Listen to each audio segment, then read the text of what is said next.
না, তুই তুই আমার পৃথিবী আছিস। ওই ওই দূর থেকে তোর ওই গানটা তো শুনে আমি তোকে ঠিক চিনে নিয়েছি।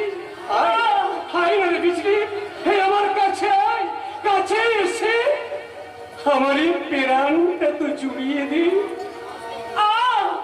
আমি আবার বলছি, আমি বিজলি নই, আমার নাম ঝিলিক। তুমি চলে যাও আমার সামনে থেকে। কেনে কেনে রে বিজলি, কেনে আমার উপর তোর এত কিসের গুসা? ওই ওই শয়তানদের হাত থেকে সেদিন তোর আমি ওই শরণটা বাঁচাতে পারিনি বলি এই বঙ্কুর উপর তুই এত গুসা করেছিস। কে বঙ্কু? বঙ্কু বলে আমি কাউকে চিনি না, জানি না, চিনতে চাইও না। তোর ওই চোখের চশমাটা খপ করে দিচ্ছি। একটিবার তুই ভালো করে দেখ।